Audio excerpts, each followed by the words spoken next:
भगवान श्री कृष्ण जी का रंग कैसा है? हाँ, काला है, श्यामल है, नए नए बादलों के समान है।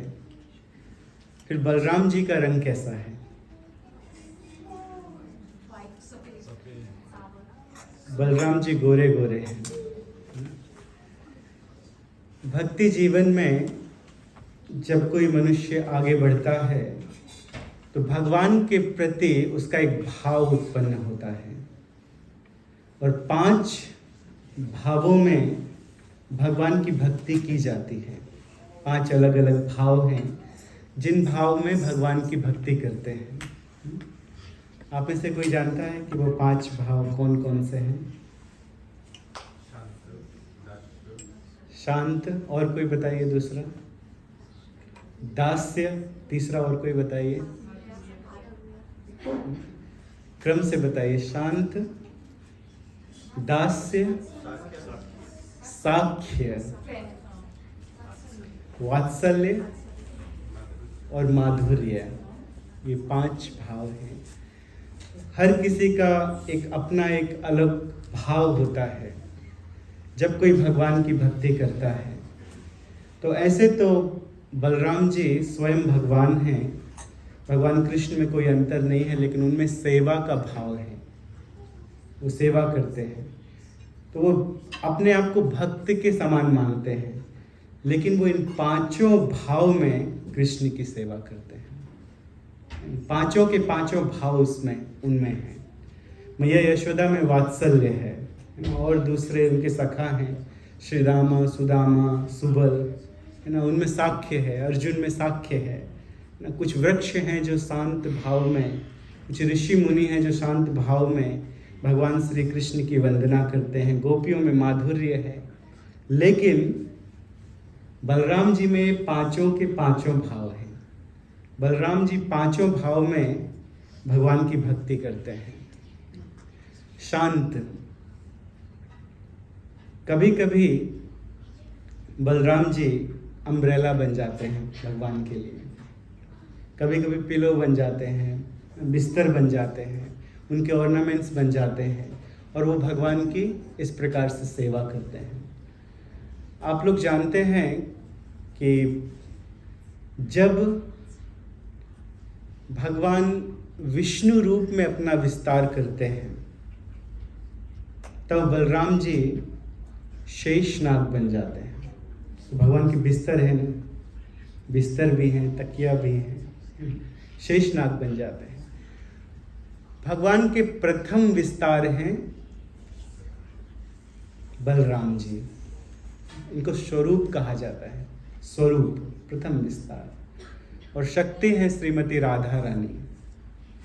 तो स्वरूप प्रथम विस्तार, एक तरफ बलराम जी और दूसरी तरफ शक्ति रूप में राधा रानी उत्पन्न होती हैं। और भी 5 रूपों में सेवा करते हैं भगवान श्री कृष्ण की बलराम जी। वो 5 रूप कौन कौन से हैं?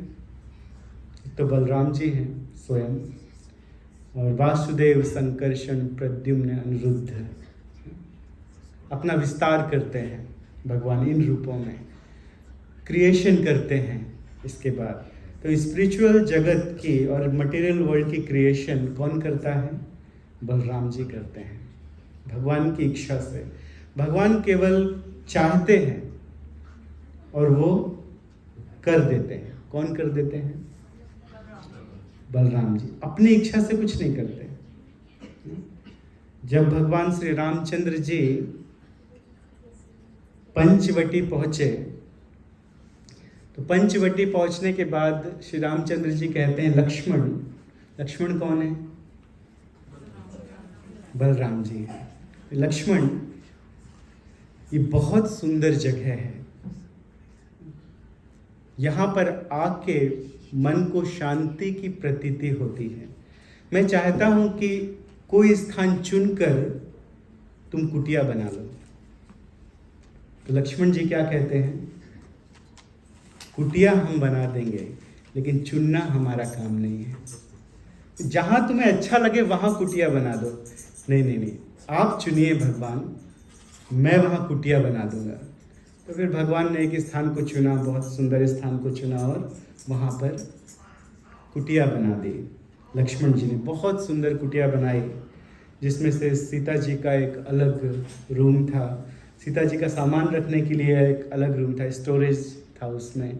बहुत अच्छी कुटिया बनाई। तो इस सेवन, भगवान का सेवन करना चाहते हैं, सेवन शक्ति है।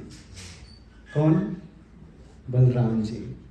जब भगवान श्री कृष्ण आते हैं या अपना कोई विस्तार करते हैं तो उनके साथ साथ बलराम जी भी आ जाते हैं। तो कभी शांत भाव में सेवा करते हैं, कभी दास्य भाव में सेवा करते हैं। दास्य भाव में आप लोग जानते हैं कि हनुमान जी का नाम सबसे आगे आता है, लेकिन बलराम जी भी कुछ कम नहीं है। बलराम जी मौका देते हैं दूसरे भक्तों को आगे बढ़ने के लिए, सेवा करने के लिए। लेकिन बलराम जी यद्यपि कभी कभी भगवान से बड़े बन जाते हैं। जैसे बलराम जी हैं बड़े, कितने बड़े? कितने बड़े? 1 से 2 वर्ष के बीच में है ना? 1 साल, ठीक है, 1 से 2 वर्ष के बीच में है। ऐसा कहा जाता है कि 5 से 7 दिन वो गर्भ में थे, रोहिणी मैया के गर्भ में थे। जब 7 महीने के थे उस समय उनको योग माया के द्वारा खींचा गया था देवकी के गर्भ से रोहिणी जी के गर्भ में। तो उनका नाम क्या पड़ा? शंकरषण। खींचने के कारण भगवान ने आदेश दिया था योग माया को, है ना? तो 5 दिन 7 दिन वो रोहिणी जी के गर्भ में थे। लेकिन भगवान से 1 वर्ष के 2 वर्ष के बीच में वो बड़े हैं। लेकिन उसके बाद भी वो भगवान के चरण दबाते हैं। ऐसा नहीं कि भगवान श्री कृष्ण चरण नहीं दबाते, वो भी चरण दबाते हैं बलराम जी के। जब बलराम जी कभी कभी बैठ जाते हैं वन में आराम से, तो भगवान श्री कृष्ण चंद्र उनके पैर दबाते हैं, उनको आनंद देते हैं दाऊ जी बनने का। एक लीला है, मित्रता है। दूसरी तरफ कभी कभी कृष्ण कन्हैया मानो जैसे थक गए हैं, तब बलराम जी उनका चरण संवाहन करते हैं। तो चरण दबाने का काम कौन करता है? दासत्व आ गया ना वहाँ पर। जब श्री रामचंद्र जी वन में जाने वाले थे तो कौशल्या माता जी ने कहा कि बेटा लक्ष्मण, तुम भगवान श्री रामचंद्र जी की सेवा करना। सुमित्रा ने भी बुलाया और सुमित्रा मैया ने बहुत अच्छे से समझाया कि पिता के समान आपको बड़े भाई की सेवा करनी है। और जब निकले वन की तरफ तो लक्ष्मण जी ने एक प्रतिज्ञा की। वो प्रतिज्ञा ये थी कि मैं 14 वर्ष तक सोऊंगा नहीं, मेरी आंखें नहीं झपकेंगी 14 वर्ष तक। तो जब ऐसी प्रतिज्ञा की, इतनी भारी प्रतिज्ञा कर ली, तो निद्रा देवी डर गई। और निद्रा देवी डर के आई, आके बलराम जी से कहती हैं मेरा काम तो है सुलाना, मैं सबको सुलाती हूँ, और आपने तो सीधे 14 वर्ष जगने का व्रत ले लिया, प्रतिज्ञा कर ली। अब मैं कैसे आपकी सेवा करूँगी? मुझे तो सुलाना है, ये तो काम मुझे दिया गया है। तो अब मैं क्या करूँ? आपके बदले में किसको सुलाऊँ? सुलाना तो पड़ेगा, किसको सुलाऊँ? तब लक्ष्मण जी ने क्या कहा कि ठीक है, उर्मिला को सुला दो, क्योंकि उर्मिला मेरे विरह में ऐसे ही बहुत दुखी है, और यदि उसको 14 वर्ष के लिए सुला दोगे तो उसको दुख नहीं होगा, उसको किसी प्रकार का दुख नहीं होगा, विरह का संताप नहीं होगा, और मैं श्री रामचंद्र जी की सेवा कर पाऊंगा। तो लक्ष्मण जी 14 वर्ष तक, 14 years तक सोए नहीं। वो अपना धनुष बाण लेके कुटिया के चारों तरफ घूमते रहते थे, कभी इस तरफ कभी उस तरफ, कभी चारों तरफ घूमते थे, देखते थे कहीं कोई राक्षस ना आ जाए। सेवा करनी है, रक्षा करनी, तो ये भाव है उनके अंदर। भगवान की सेवा करना चाहते हैं, हमेशा सदैव श्री कृष्ण को प्रसन्न रखना चाहते हैं उनकी सेवा करके। और इसके अलावा क्या भाव है? साख्य, एक सखा का भाव है। भगवान श्री कृष्ण जब थोड़े बड़े हुए तो वन में जाना चाहते थे गौओं को लेकर, गौएं चराने के लिए। तो मैया से कहा, मैया अब मैं बड़ा हो गया हूँ, अब मैं गाय चराने जाऊँगा। तो मैया डर गई कि अरे अभी इतना छोटा सा है, इतनी बड़ी बड़ी गाय है, कैसे गाय चराएंगे वन में, कहीं किसी गाय ने पैर मार दिया तो उसे लग जाएगा। तब मैया ने बुलाया किसको? बलराम जी को, मैया यशोदा ने।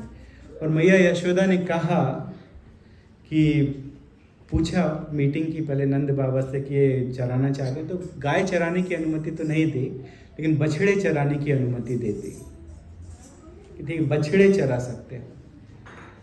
तो बछड़े चराने जब जाने वाले थे, उनके पास कोई काम दूसरा नहीं था, उनको स्कूल कॉलेज किंडी यहाँ वहाँ नहीं जाना था, उनके पास एक ही काम था, क्या? गौएं चराना है और जंगल में जाके बस आनंद से खेलना है, बच्चों के साथ में आनंद से खेलना है, यही उनका काम था। आनंद देना है, भगवान का काम है आनंद देना। भगवान श्री कृष्ण का काम है आनंद देना। कृष्ण का अर्थ क्या है? सर्व आकर्षक और सर्व सुंदर, नाच निवृत्तिवाचक, सब प्रकार के पापों को नष्ट करने वाले। और दूसरे हैं कौन? राम। जब बलराम जी का जन्म हुआ तो उस समय गर्गाचार्य जी आए, तो गर्गाचार्य जी बताते हैं इसका नाम होगा राम। क्यों राम होगा? रमे रामे मनोरमे, जो सबके हृदय को रमा दें, जो सबको आनंद दें। और कैसा आनंद दें? अनंत, एक तो अनंत है, ये सब नाम याद रखिए। उनका एक नाम है अनंत। क्यों नाम है अनंत? क्योंकि उनके अनंत मुख हैं। शेषनाग जी, शेषनाग अनंत। तो जो अनंत आनंद प्रदान करे वो है राम। गर्गाचार्य जी ने कहा इसके पास बहुत बल भी होगा, इसलिए इसका एक नाम है बल, बलराम। बहुत बल होगा और ये बहुत आनंद प्रदान करेंगे। कभी ये किसके गर्भ में थे? देवकी के गर्भ में थे। और योग माया के द्वारा देवकी के गर्भ से इनको आकर्षित करके खींचकर योग माया ने स्थापित किया है रोहिणी के गर्भ में, इसलिए इनका एक नाम होगा संकर्षण।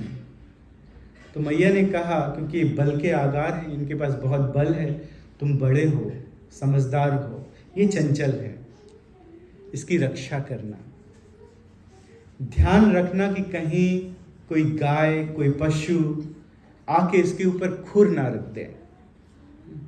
कृष्ण बलराम को जब देखते हैं तो बड़े कोमल हैं, उनके हाथ इत्यादि बहुत कोमल हैं, पैर इत्यादि बहुत कोमल हैं। बलराम ध्यान रखना कहीं इन्हें कोई कांटा ना लग जाए। और यहाँ तो बड़े बड़े असुर भी आते रहते हैं, तो उनसे भी रखवाली करना। अगर कोई असुर आता हुआ दिखाई दे तो भाग के इसका हाथ पकड़ के और घर आ जाना लेकर।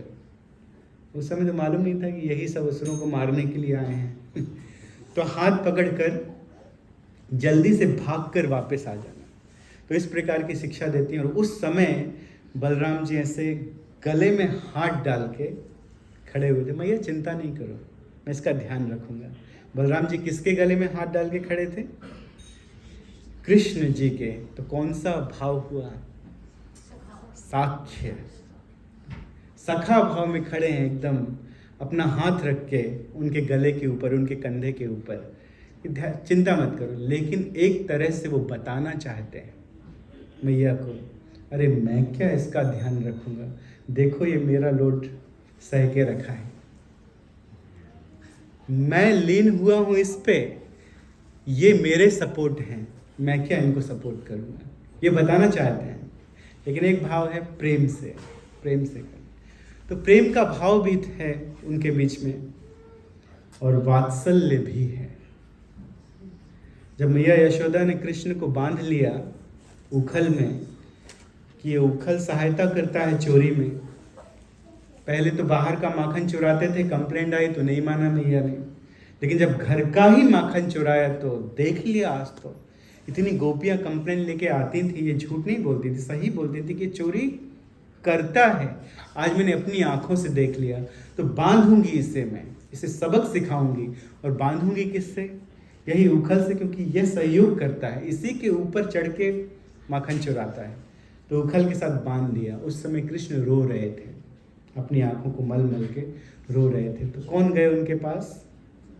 बलराम जी गए। कितना मना किया था, तुझे चोरी मत कर, मत कर, मत कर, लेकिन नहीं माने। अब भुगतो। क्यों रो रहे हो? भैया छुड़ा दो, प्लीज हेल्प करो मेरी, प्लीज हेल्प मी, मुझे छुड़ा दो। अगर मैं इस तरह से बंधा रहूंगा, मुझे भूख लगी है तो मैं माखन कब खाऊंगा? तो क्योंकि उनके हृदय में वात्सल्य है, बलराम जी कहते हैं पहले वचन दो, प्रॉमिस में, कि अब इसके बाद कभी चोरी नहीं करोगे, इसके बाद कभी माखन नहीं चुराओगे, तब मैं तुम्हें खोल दूंगा, तब मैं कुछ सिफारिश लगाऊंगा, जाऊंगा मैया के पास कि खोल दो। तब भगवान कहते नहीं, ये नहीं हो सकता है, मैं चोरी ना करूं ऐसा हो ही नहीं सकता है, ये मुझसे नहीं होगा, वो तो मेरे बस की बात नहीं है। तो फिर बलराम जी ने कहा तो फिर भुगतो, तुम इसी लायक हो, बंधे रहो। लेकिन उसके बाद गए मैया के पास, क्योंकि वात्सल्य है। वो मैया से जाके कहते माफ कर दो, गलती हो गई, बच्चा है, माफ कर दो, छोड़ दो।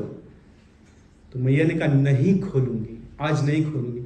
मैया तुम्हें मालूम नहीं है ये कौन है? तो मैया ने कहा कौन है? अरे यही नरसिंह देव है। जब हिरण्यकश्यप को मारना था, प्रहलाद की रक्षा करनी थी, तो यही नरसिंह देव के रूप में आए थे। और यही श्री रामचंद्र जी हैं जिसने रावण का वध किया था। पहले ये बताओ कि तुम कौन हो? मैया ने कहा तुम कौन हो? मैं शेषनाग हूं। तो मैया ने उठाई लकड़ी तो भाग गए शेषनाग उठाई, जैसे ही लकड़ी उठाई भाग गए शेषनाग जी, दुम दबा के भाग गए। फिर जाके कृष्ण से कहते हैं बहुत कोशिश की लेकिन मेरी दाल नहीं गली, तुम ही मैया को वचन दे दोगे तो छूट जाओगे, और नहीं तो तब तक फिर दूसरी लीला हुई। तो उनके हृदय में वात्सल्य भी है। और अब आप बताइए कि माधुर्य कैसे है? जो रस राधा रानी के हृदय में है या अन्य गोपियों के हृदय में है, वो रस कैसे आ गया इनके हृदय में? माधुर्य रस कैसे है? कौन बताएगा? बताइए। हाँ? एक मंजरी है, जिन मंजरी का नाम है अनंग मंजरी, वो बलराम जी का एक्सपेंशन है। राधा रानी की बहन अनंग मंजरी, तो वो किसका एक्सपेंशन है? बलराम जी का। तो उनके अंदर माधुर्य भी है, माधुर्य में भी वो कृष्ण की सेवा करते हैं। तो 5 भाव में जो कृष्ण की सेवा करते हैं वो हैं कौन? बलराम जी हैं। अब बताइए बलराम जी के अलग अलग नाम। कुछ नाम तो आपने सुने कि बलराम जी का एक नाम है बल, एक नाम है राम, एक नाम है बलराम, एक नाम है संकर्षण, एक नाम है अनंत, एक नाम है शेषनाग। और भी कुछ नाम बताइए।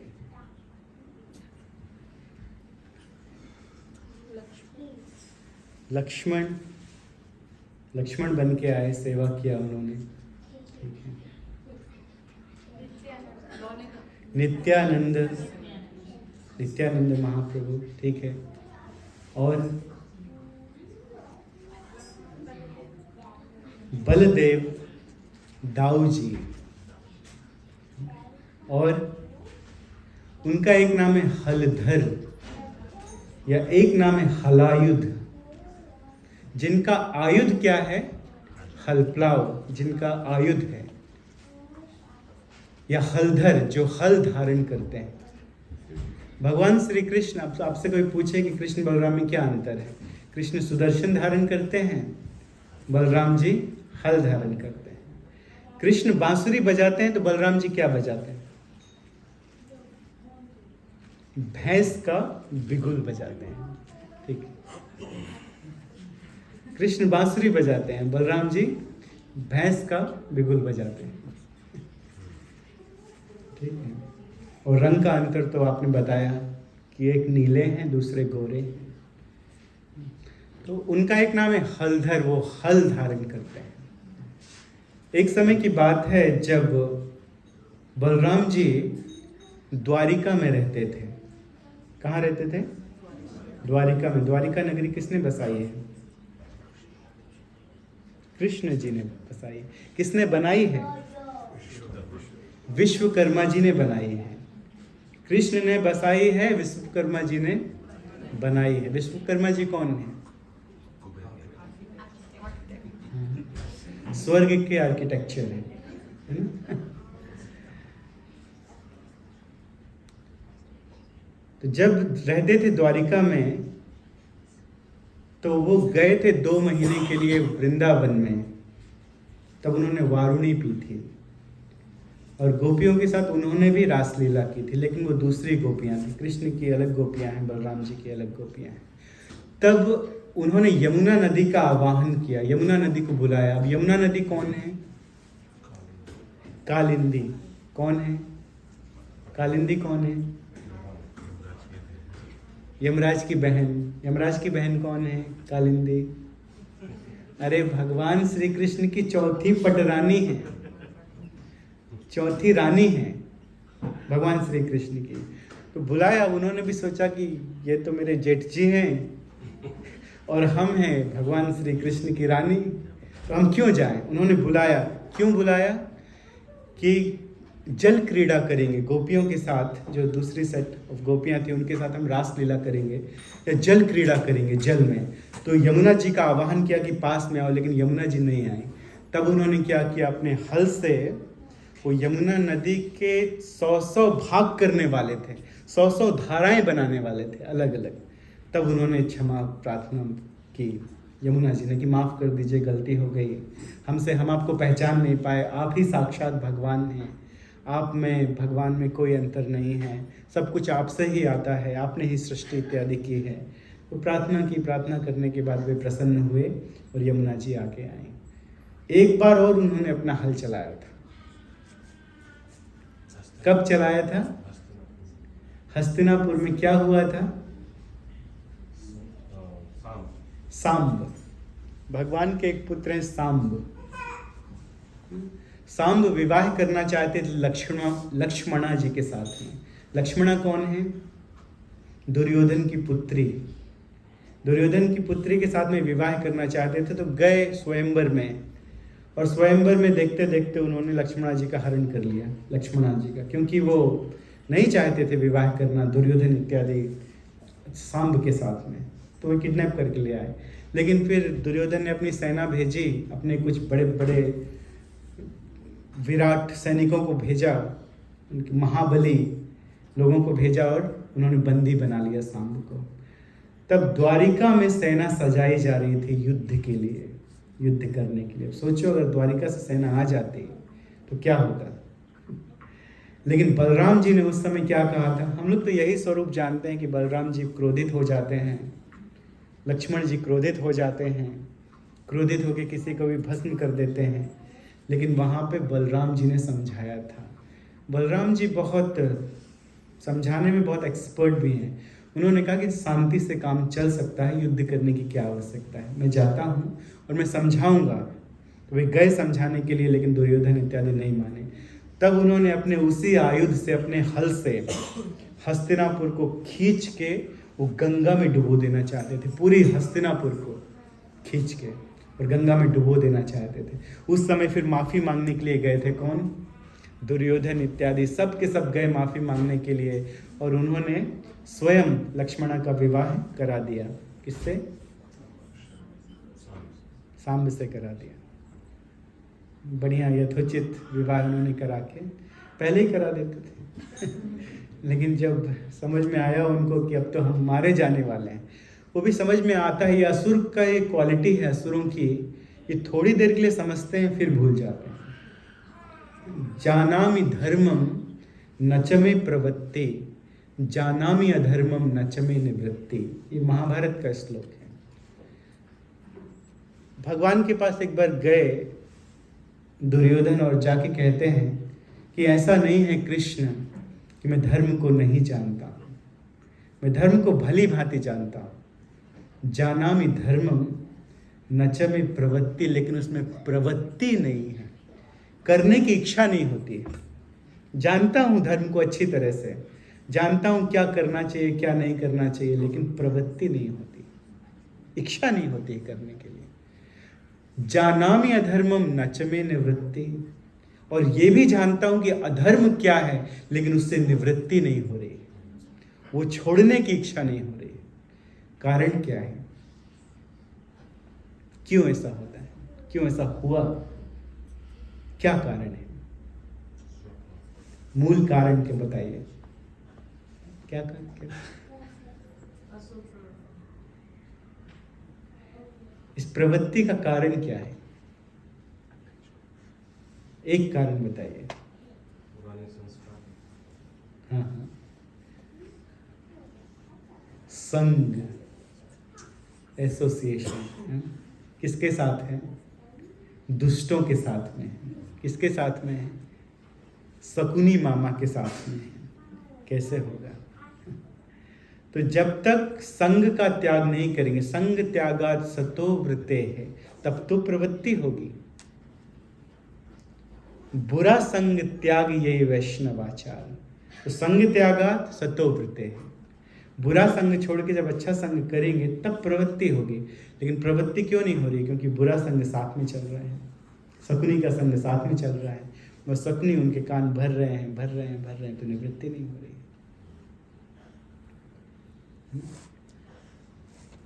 तो हल उन्होंने इस्तेमाल किया, लेकिन जब महाभारत का युद्ध हुआ उस समय चले गए।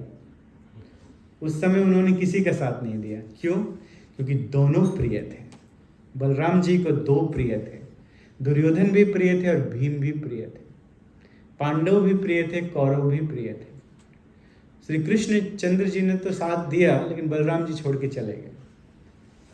बहुत लंबी तीर्थ यात्रा में निकल गए, क्योंकि उनके डिसाइपल कौन थे? दुर्योधन। और दुर्योधन ने अभ्यास बहुत ज़्यादा किया था, इसलिए वो दांव पैच जानता था। गदा युद्ध का अभ्यास इतना किया था दुर्योधन ने कि वो लगभग बराबर था भीम के। तो इसीलिए बहुत चाहते थे दुर्योधन को, क्योंकि बहुत अभ्यास करता था। आप किसी को कुछ सिखाइए, किसी व्यक्ति को आप कोई शिक्षा दीजिए और आपकी शिक्षा को ग्रहण करके वो बहुत अभ्यास करे, तो स्वाभाविक है आपका प्रिय हो जाएगा। तो प्रिय थे। और भीम भी उनके शिष्य हैं, लेकिन भीम के पास बल ज़्यादा था। एक के पास बल ज़्यादा, दूसरे के पास अभ्यास ज़्यादा। तो इसीलिए दोनों बराबर के योद्धा थे। तो दोनों मेरे डिसाइपल हैं, दोनों मेरे प्रिय हैं, इसलिए मैं दोनों की तरफ से युद्ध नहीं करना। लेकिन एंड में आ गए और आके कहते हैं भीम ने गलत किया। क्यों? उसकी जंघा पे वार किया, जहां पे गदा युद्ध में जहां पे प्रहार नहीं करना चाहिए वहां पे क्यों प्रहार किया। लेकिन जब कौरव इत्यादि गलत कर रहे थे उस समय देखने के लिए नहीं थे, उनको पता नहीं चला कि इन्होंने क्या क्या गलत किया है। लेकिन किसी तरह से भगवान श्री कृष्ण ने उनको समझाया, फिर वहां से वो चले गए, प्रस्थान कर लिया। अब देखिए, बलराम जी ने कुछ असुरों का वध किया है। किन किन असुरों का वध किया है, अब ये बताइए। प्रलंबासुर का वध किया है, और किस असुर का वध किया है? अभी श्रीमद् भागवतम की कथा में सुनेंगे आप कि किस किस का वध किया है।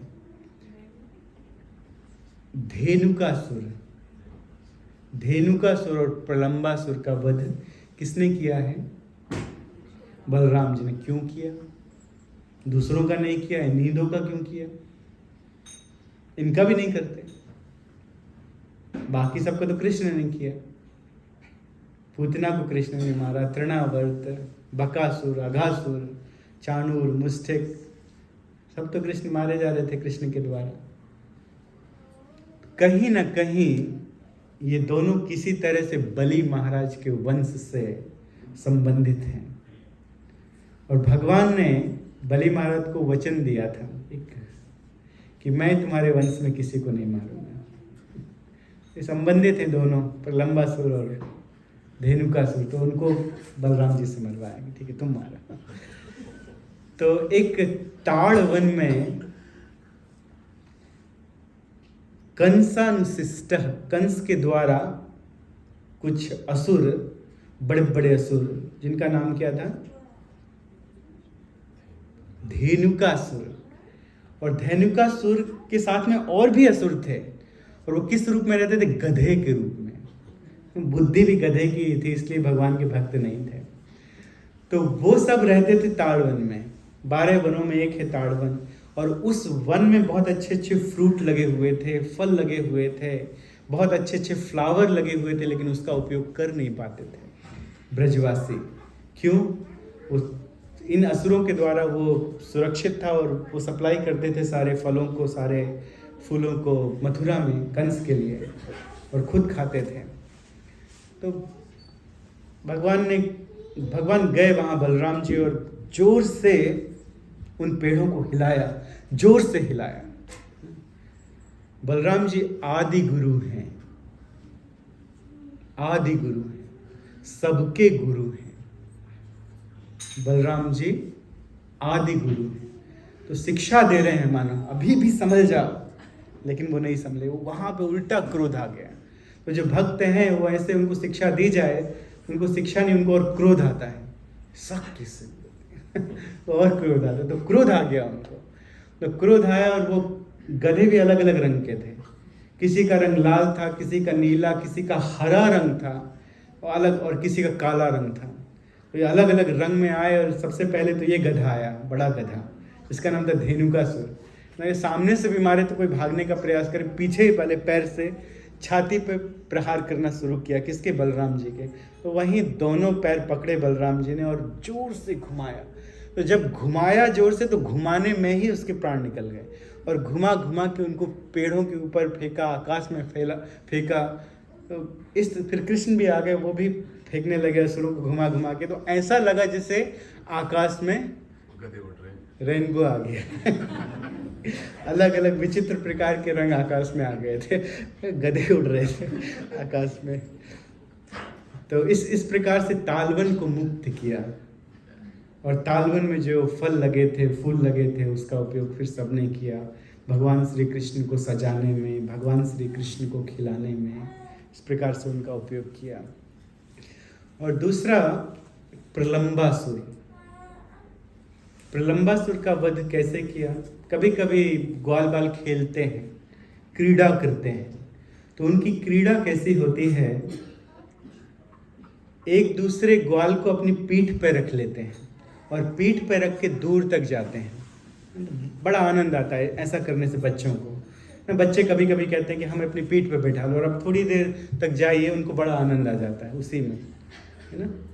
जैसे किसी गांव में जा रहे हैं, आखिर आजकल तो ऐसा नहीं है, तो आप अपनी कार में थोड़ी देर के लिए बिठा के थोड़ी दूर तक ले गए, तो उसमें ही आनंद आ जाता है। अभी हम बोलेंगे बैलगाड़ी में पीछे लटक जाते हैं, तो आपकी समझ में नहीं आएगा। बैलगाड़ी जानते ही नहीं कि बैलगाड़ी होती क्या है। यहाँ के लोग तो नहीं जानते हैं, जो लोग रह चुके हैं फिजी में पहले, भारत में, तो वो लोग जानते हैं। आगे 2 बैल लगे होते हैं, पीछे एक गाड़ी है, और बच्चे कभी कभी आके उसमें पीछे बैठ जाते हैं। बैलगाड़ी वाला फिर बोलता है कि अरे उतरो उतरो, तो वो नहीं उतरते हैं। तब तक वो रोकता है और अपनी छड़ी लेके पीछे जाता, तब वो भागते हैं। थोड़ी दूर तक बैठ के जाते हैं बैलगाड़ी में, उतने में ही आनंद आ जाता है, मज़ा आ जाता है। तो इसी प्रकार से एक दूसरे से कहते हैं कि पीठ में बैठा लो, और थोड़ी दूर तक लेके जाते हैं, तो उनको इसमें मज़ा आता है, आनंद आता है। तो एक असुर आके मिल गया, वो आया था कृष्ण बलराम को मारने के लिए। तो उसने सोचा कि पहले इसको मारो, ये हट्टा कट्टा है और ये बड़ा ध्यान रखता है, तो पहले इसको ही गायब कर देता हूँ। तो उन्होंने बैठाला अपनी पीठ में बलराम जी को। तो बहुत भारी हैं बलराम जी, आदि गुरु हैं। गुरु का अर्थ क्या होता है? गुरु का एक अर्थ होता है भारी, भारी, जो ज्ञान में भारी हो वो गुरु। और ये तो बल में भी भारी है, ये तो पृथ्वी को उठाए हैं, अपने हुड्स में उठाए हैं ये तो पृथ्वी को।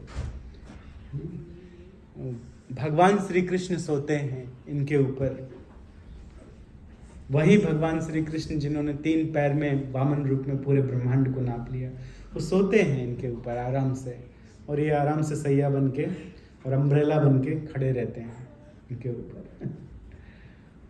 तो इनको अपने ऊपर बैठा और भागने लगा जोर से। तो बलराम जी कहते हैं what happened to this guy, वो थोड़ी दूर लेके जाना था लेकिन ये तो इतनी दूर लेके आ गया, अरे सब लोग पीछे छूट गए, ये कहाँ लेके जा रहा है।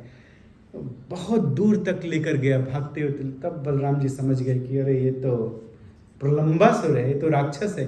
तो उन्होंने अपना वजन बढ़ाना शुरू कर दिया। तो जैसे जैसे बलराम जी अपना वजन बढ़ाते थे वैसे वैसे वो अपना स्वरूप बढ़ाता था। वो भी विशाल काय हो गया, काले रंग का, बहुत घने काले रंग का। ऐसे ही जंगल में भाग रहा था वहाँ वैसे ही अंधेरा था, और घने काले रंग का राक्षस।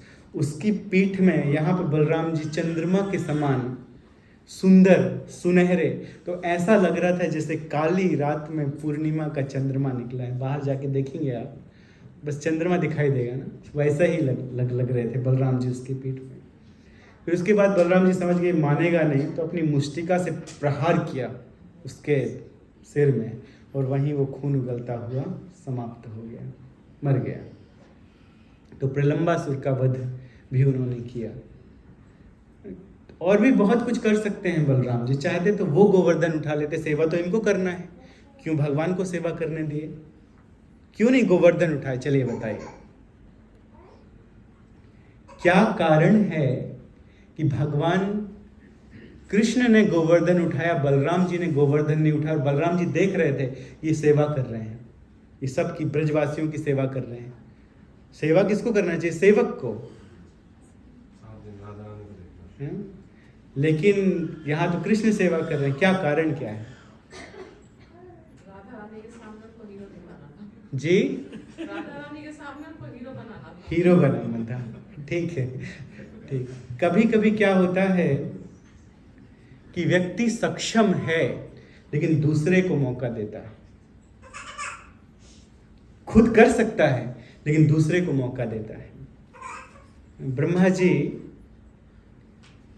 वो गए लक्ष्मी जी के पास में कि नरसिंह देव जी ये स्वरूप लिए हैं, इनको शांत कीजिए, मनाइए इनको।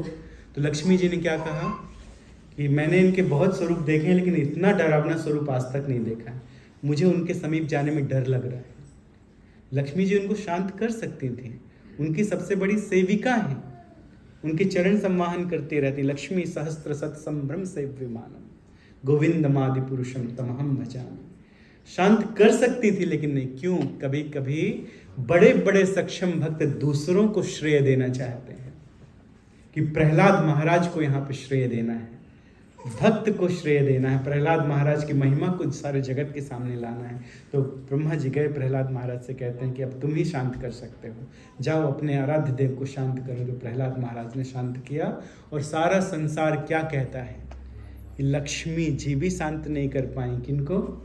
नरसिंह देव जी को। और किसने शांत किया? प्रहलाद महाराज को। तो प्रहलाद महाराज जैसे कोई महाभागवत नहीं है, लोग ये कहते हैं। तो यद्यपि कर सकते थे बलराम जी, लेकिन नहीं किया। क्यों नहीं किया? इसलिए नहीं किया क्योंकि सुबह सुबह कन्हैया चले जाते हैं कहाँ? वन में गाय लेके। ये गोपियाँ कृष्ण को देखना चाहती हैं पूरे दिन, लेकिन देख नहीं सकती। क्यों? पूरे दिन कहाँ है कृष्ण? गाय चरा रहे हैं। तो कौन देख रहा है उनको? गोप देख रहे हैं। तो गोपों को ये सौभाग्य मिल रहा है देखने का, लेकिन गोपियों को नहीं मिल रहा है। गोपियाँ देखना चाहती हैं, और रात में कृष्ण घर आ जाते हैं तो वहाँ पे गोपों की टेंशन बढ़ जाती है। गोप देखना चाहते हैं कि अरे कितना भाग्य है, ये सारी गोपियाँ जा रही हैं, उनकी आराधना कर रही हैं, उनकी आरती कर रही हैं, आरती उतार रही हैं, उनको देख रही हैं, चामर जुला रही, लेकिन हमें अपने घर में रहना पड़ रहा है। माता नहीं देख पाती हैं दिन में कृष्ण को क्योंकि वो जंगल में रहते हैं, पिता नहीं देख पाते हैं क्योंकि वो जंगल में रहते हैं। तो यहाँ पर भगवान श्री कृष्ण हीरो बने, और सभी को सौभाग्य दिया 7 दिन तक और 7 रातों तक कि सब कृष्ण को देखते रहे, निहारते रहे, एकटक निहारते रहे बिना किसी बाध्यता के। सब देखना चाहते थे ना कृष्ण को, अब सब कृष्ण को देख रहे थे 7 दिन 7 रातों तक।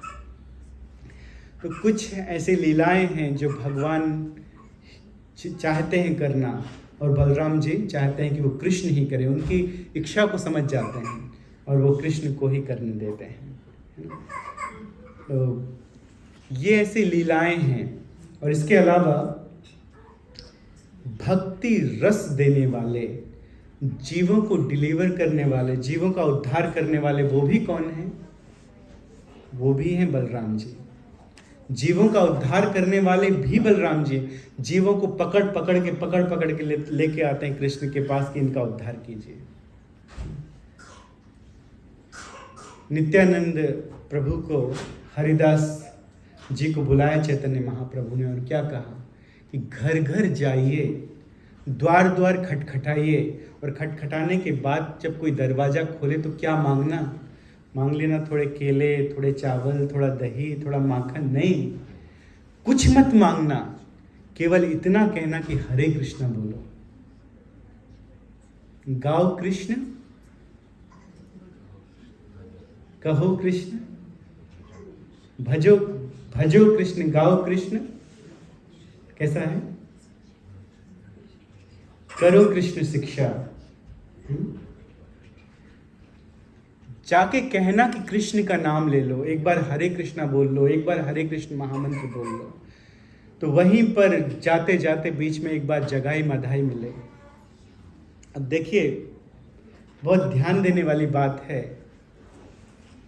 हिरण्याक्ष हिरण्यकश्यपु का वध भगवान ने किया, रावण कुंभकर्ण का वध भगवान ने किया,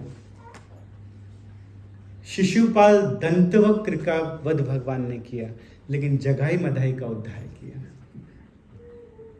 जगाई मधाई से कहा कि हरि नाम लो, बोलो, तो उन्होंने भांड को फोड़कर, मटकी को फोड़कर मारा और रक्त बहने लगा नित्यानंद प्रभु का। चैतन्य महाप्रभु ने अपना सुदर्शन ले लिया और मारना चाहते थे बस, लेकिन क्या कहते हैं नित्यानंद प्रभु? जो कहते हैं लोग, हम लोग सब कहते हैं कि हमेशा लक्ष्मण के नाक पे गुस्सा भरा रहता है, बलराम जी गुस्सा करते हैं, लेकिन अपने दांतों पे उन्होंने तृण को दबाया। दांतों में तृण को दबाया का अर्थ इतने नम्र हुए, कहते हैं आपका जन्म मारने के लिए नहीं हुआ है, उद्धार करने के लिए हुआ है, इनका उद्धार कीजिए। तो जगाई मधाई को मारा नहीं, बल्कि उनका उद्धार किया, उनको भी भक्त बना दिया, तो सभी को भक्त बना दिया। सबको पकड़ पकड़ कर लेकर आते थे चैतन्य महाप्रभु के चरणों में और उनको भगवान का दर्शन करा के उनका उद्धार कराते थे। तो ये हैं डिलीवर करने वाले बलराम जी। जो विनीत नहीं है तो उनको नष्ट करने वाले हैं बलराम जी, जो विनीत नहीं है। एक बार तीर्थ काल में गए तो वहां पे सभी खड़े हो गए नैमिषारण्य में बलराम जी को देखकर, लेकिन एक व्यक्ति खड़ा नहीं हुआ। रोमहर्षण जी खड़े नहीं हुए। तो देखकर जान गए बलराम जी कि ये व्यक्ति विनीत नहीं है, इसमें अभी भी गर्व है, ये भगवत कथा करने के योग्य नहीं है। जगत गुरु जहां आ गए हैं, जगत गुरु स्वयं भगवान आ गए हैं। भले व्यास आसन का त्याग ना किया जाता हो, लेकिन जहाँ स्वयं भगवान आ गए हैं वहाँ तो खड़े हो जाना चाहिए। यदि ये शिक्षा सारे संसार को मिलेगी तो संसार क्या सीखेगा, संसार के साधु संत क्या सीखेंगे? तो उसी समय उन्होंने वहाँ पर केवल एक तृण उठाया और तृण उठा के उन्होंने एक तृण से, एक ग्रास से उन्होंने रोमहर्षण जी का गला काट दिया, क्योंकि वो जान गए थे कि विनीत तो दंभ को, दर्प को नष्ट करने वाले हैं बलराम जी। भगवान जी के बहुत प्रिय हैं। बोलिए दाऊ जी के भैया, दाऊ जी के भैया, कृष्ण कन्हैया, कृष्ण कन्हैया, दाऊ जी के भैया, कृष्ण कन्हैया। तो इस प्रकार से यदि हमें कृष्ण के चरण कमलों की शरण को ग्रहण करना है, कृष्ण को प्राप्त करना है, तो पहले हमें किसकी शरण लेना पड़ेगी? कृष्ण जी के भैया की, दाऊ जी की शरण लेना पड़ेगी। कृष्ण जी के भैया दाऊ जी की शरण लेना पड़ेगी। भगवान श्री कृष्ण के देवकी के गर्भ में आने के पहले गए बलराम जी। क्यों? उस गर्भ को पवित्र करने के लिए, क्योंकि यहाँ कृष्ण आने वाले हैं। कृष्ण यहाँ आके विराजेंगे, कृष्ण रहेंगे, तो कृष्ण आने वाले हैं पहले, इसलिए उन्होंने आके गर्भ को पवित्र कर लिया। और कृष्ण के गोकुल में पहुँचने के पहले वहाँ पे पहुँच गए बलराम जी। तो जब हम नित्यानंद प्रभु की शरण लेते हैं तो हमें चैतन्य महाप्रभु की कृपा प्राप्त होती है। जब हम बलराम जी की शरण लेते हैं तो हमें भगवान श्री कृष्ण की कृपा प्राप्त होती है। हम लोग कहते हैं हरे कृष्णा कृष्ण कृष्णा हरे हरे, हरे राम राम राम हरे। इस महामंत्र में कृष्ण कृष्ण के लिए है और राम बलराम जी के लिए। इस महामंत्र में तो कृष्ण भी हैं इस महामंत्र में और बलराम जी भी हैं, और उनकी शक्ति हरे के रूप में है। तो इस प्रकार से हम यहाँ पर इस कथा को समाप्त करेंगे। भगवान की कथा। जय श्री कृष्णचंद्र भगवान की, श्री बलराम जी की जय।